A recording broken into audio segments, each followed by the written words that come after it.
Hello what's up दोस्तों, कैसे हैं आप सभी। फिर से एक बार आप सभी का स्वागत है आपके अपने चैनल में करियर भाई में। दोस्तों, बात आज कर रहे हैं एक बहुत ही पेचीदा सवाल के बारे में। और वो सवाल ये है कि भाई इंटरव्यू के दौरान जो सैलरी का क्वेश्चन पूछा जाता है, यानी कि what is your expected salary, तो इस सवाल का जवाब कैसे दिया जाए, कैसे अपनी मनचाही सैलरी को पाया जाए। तो दोस्तों, इसी के ऊपर आज हम पूरी चर्चा करेंगे। लेकिन आगे बढ़ने से पहले अगर आप इस चैनल पर नए हैं, अब तक आपने सब्सक्राइब नहीं किया है, तो दोस्तों इंतजार किस बात का कर रहे हैं। चैनल को फटाफट सब्सक्राइब कर दीजिए ताकि आप ऐसे ही वीडियोस देख सकें। और साथ ही साथ दोस्तों, अगर आपको किसी स्पेसिफिक फील्ड से, किसी स्पेसिफिक पोस्ट की अगर सैलरी देखनी है कि कितनी होती है भाई, या रेंज क्या हो सकती है, तो दोस्तों आप ऊपर आई बटन पे क्लिक कर सकते हैं। हमने अलग अलग पोजीशंस के लिए सैलरी के जो है वो वीडियोस बना करके रखे हैं। उसके अंदर हमने हर एक पोजीशन के लिए क्या रेंज में सैलरी मिलती है ये मेंशन किया हुआ है, तो आप वो वीडियोस भी देख सकते हैं। तो चलिए फिलहाल इस वीडियो की शुरुआत करते हैं। तो दोस्तों, जैसा कि मैंने पहले कहा कि ये जो सवाल होता है वो काफ़ी ज़्यादा पेचीदा होता है। और वो पेचीदा इसलिए होता है क्योंकि बेसिकली इससे आपको जज भी किया जा रहा है। दूसरी बात यह है कि इसके अंदर बहुत ज़्यादा ट्रिक भी है। या तो आपको अच्छी खासी सैलरी मिल सकती है, या तो आपकी जितनी वर्थ है, जितने आपके स्किल्स अच्छे हैं, उससे बहुत कम सैलरी भी मिल सकती है। तो बेसिकली वो किस तरीके से जज कर रहे हैं आपको कि वो वहां पर ये सवाल पूछ करके ये देखना चाहते हैं कि आप आपके वर्थ कितनी समझते हैं। क्या आपको आपके ही स्किल्स की कीमत पता है, या आप बस ऐसे ही यहाँ पर नौकरी मिल रही है इसलिए लेने के लिए आए हुए हैं। तो ये वो बेसिकली देखना चाहते हैं। तो जाहिर सी बात है, अगर कोई एक्सपीरियंस आदमी किसी कंपनी को चेंज कर रहा है, नए जॉब में जा रहा है, तो उसको अपनी वर्थ पता है, उसको अपने स्किल्स के बारे में पता है, उसको अपनी पिछली सैलरी पता है, उसके हिसाब से उसे कितना इंक्रीमेंट मिलना चाहिए ये उसको पता है। तो फिर वो उसके हिसाब से वहां पर नेगोशिएशन कर पाएगा। लेकिन कोई अगर नए सिरे से नौकरी की शुरुआत कर रहा है, तो फिर उस आदमी को जो है वो वहां पर खासी दिक्कत आ सकती है। तो इसका हल क्या है? तो सबसे पहली बात तो आप जिस भी पोजीशन के लिए इंटरव्यू देने के लिए जा रहे हैं, उस पोजीशन के बारे में ज़्यादा से ज़्यादा इंफॉर्मेशन निकालने की कोशिश करें कि किस तरीके के स्किल्स चाहिए होंगे, रिस्पॉन्सिबिलिटीज़ क्या-क्या होंगी, उसके हिसाब से आपके अंदर कितने स्किल्स हैं, ये सब कुछ आपको देखना होगा। अगर आप एक्चुअल रेंज देखना चाहते हैं, तो इंटरनेट के ऊपर काफ़ी सारी ऐसी सैलरी वाली वेबसाइट्स अवेलेबल हैं, जिनके ऊपर जाकर के आप पर्टिकुलर आपके रोल की सैलरी देख सकते हैं। हालाँकि ये देखते हुए आपको ये चीज़ ज़रूर ध्यान में रखनी होगी कि आपने कितने साल पर वहाँ पर काम किया है। क्या आपका ये पहला ही जॉब है, या इसके पहले आपने कहीं काम किया हुआ है? तो उसके हिसाब से आपको सर्च करना होगा। मान लीजिए कोई आदमी बिल्कुल फ्रेशर है, तो फ्रेशर के हिसाब से कितनी सैलरी मिलनी चाहिए ये उसको सर्च करना चाहिए। अगर उसके पास 1 से 2 साल का एक्सपीरियंस है, तो भी मैं कहूँगा कि थोड़ा-सा अपर फ्रेशर वाली लिमिट तक जा सकते हैं।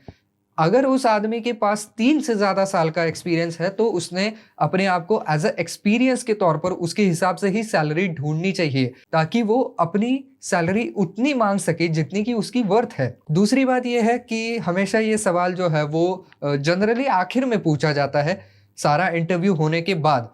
अगर इंटरव्यू लेने वाले आदमी को ये वहाँ पर लगता है कि ये आदमी हमारे कंपनी के लिए फिट बैठ सकता है, तो ही आखिर में जो है वो ये सवाल पूछा जाता है। अदरवाइज़ ये सवाल ज़्यादातर करके कंपनी वाले टालते रहते हैं। तो अगर ये सवाल आखिर में पूछा गया है, और अगर कहीं आपने ऐसा जवाब दे दिया जिसके अंदर आपने आपकी एक्सपेक्टेड सैलरी बहुत ही कम बता दी, तो ज़ाहिर-सी बात है कि आप जो इंटरव्यू लेने वाला आदमी है, उसके लिए और ज़्यादा रूम बना करके रखते हैं। तो बेसिकली आपने वैसे भी लो सैलरी कोट की है आपकी स्किल्स के अनुसार, तो सामने वाला ये झट से जान जाता है कि भैया इसको अपने स्किल्स की वर्थ पता नहीं है, इसको अपने गुणों की कीमत पता नहीं है। तो फिर मैं क्या कर सकता हूँ, मैं इसको और नीचे लेके आ सकता हूँ, क्योंकि ये आदमी अभी नौकरी चाहता है, इसके पास दूसरी कोई नौकरी है नहीं। तो अभी ये जो लिमिट बोल रहा है, इससे भी मैं इसको नीचे लेकर के आ सकता हूँ 2-4 हज़ार तक। तो ये बात हो जाएगी, और फिर आपको एहसास होगा कुछ दिनों के बाद, जब आप नौकरी शुरू करेंगे, तब आपको ये एहसास होगा कि भाई मैंने तो बहुत ज़्यादा कम सैलरी माँग ली। मेरी सैलरी तो एक्चुअली बहुत ज़्यादा होनी चाहिए थी, ये मैंने क्या कर दिया। वहीं पर अगर आप बहुत ज़्यादा ओवर प्राइस जाते हैं, तो फिर कंपनी की जो रेंज है सैलरी की उससे आप बाहर चले जाएंगे।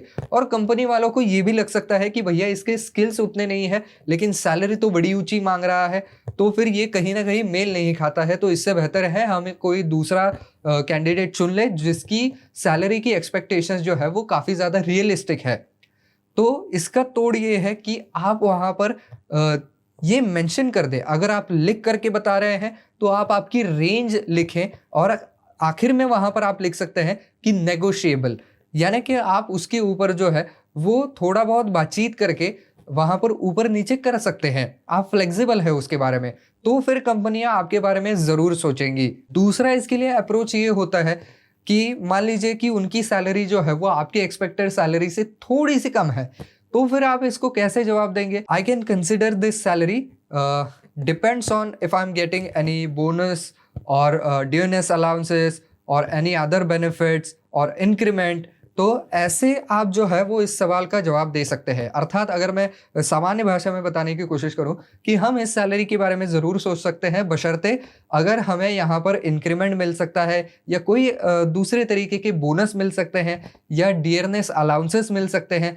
खैर डियरनेस अलाउंसेस जो है अलग अलग वो तो मिलते ही रहते हैं, लेकिन अगर कोई बोनस मिलता है या एक स्पेसिफिक पीरियड के बाद हमें गारंटीड अगर इंक्रीमेंट मिलने वाला है, सैलरी हाइक मिलने वाला है, तो इस सैलरी के बारे में हम सोच सकते हैं या इस सैलरी के ऊपर हम जो है वो एग्री कर सकते हैं। तो इस तरीके से आप जो है वो उसका जवाब दे सकते हैं। साथ ही साथ एक चीज़ मैं आपको और बता दूं कि आपको जो है वो कभी भी एक स्पेसिफिक नंबर बताना काफ़ी ज़्यादा अनकंफर्टेबल हो सकता है, और हो सकता है कि वो नंबर जो है वो उतना ज़्यादा फिर उनको लगता है कि आप नेगोशिएबल नहीं है, आप एक ही नंबर को पकड़ करके रखे हैं। तो ऐसा न करते हुए अगर आप एक रेंज बताएंगे तो सामने वाले को भी पता चलेगा कि भाई मुझे मूव होने के लिए इतनी रेंज दी गई है, तो इसके अंदर मैं इसके साथ जो है वो डील कर सकता हूँ।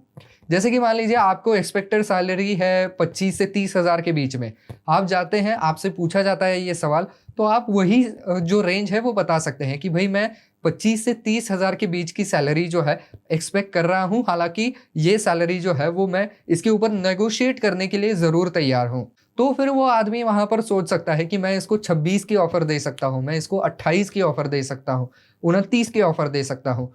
तो आप भी वहाँ पर थोड़ा बहुत ढील उसको दे सकते हैं कि भाई आप 2 कदम आगे आ जाएं, हम भी 2 कदम आगे आ जाते हैं। हम यहाँ पर 26 के ऊपर 27 के ऊपर मीट कर सकते हैं। 27,000 मुझे मंजूर होगी, अगर आपको भी मंजूर है तो हम यहाँ से आगे बढ़ सकते हैं। तो इस तरीके से जो है आप वहाँ पर नेगोशिएशन कर सकते हैं। इसके अलावा एक प्रो टिप आपको दे दूँ कि अगर आपको पूछा जाए या ये चीज़ आपके ऊपर है कि कितनी सैलरी आपको बतानी है, तो कभी भी ये बात जो है वो इंटरव्यू की शुरुआत में ना छेड़े, इंटरव्यू की लास्ट में छेड़े।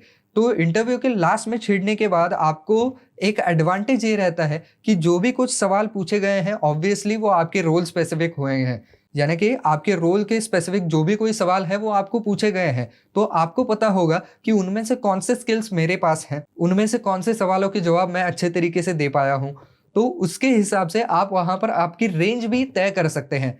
ज़ाहिर सी बात है अगर आपको बहुत से सवालों के जवाब नहीं आए हैं या जो भी उनके स्किल्स हैं वो उतने ज़्यादा आपके अंदर नहीं है, तो उतनी ऊपर की रेंज जो है वो आप एक्सपेक्ट नहीं कर सकते हैं। लेकिन अगर ये आपको अंदाज़ा लग जाए उनके सवाल पूछने के पैटर्न से कि भाई इनको जो जो स्किल्स चाहिए उनमें से तो 2-4 स्किल्स मेरे पास ज़्यादा हैं, तो अंत में आपको ये पत्ता आपके हाथ में रहेगा कि हाँ भाई मेरे पास इनकी जो रिक्वायरमेंट है उससे भी ज़्यादा स्किल्स हैं, तो मैं थोड़ी सी ज़्यादा सैलरी मांग सकता हूँ। तो इसकी वजह से ये चीज़ जो है वो आखिर में छेड़ना ज़रूरी होता है। तो बस दोस्तों आज के वीडियो में बस इतना ही। आई होप ये वीडियो आपको पसंद आया होगा, काम का लगा होगा। तो दोस्तों अगर वीडियो पसंद आया है तो वीडियो को लाइक ज़रूर कर दीजिए और ज़्यादा से ज़्यादा दोस्तों वीडियो को शेयर कर दीजिए ताकि आपके जैसे ही और दोस्तों की सहायता हो सके।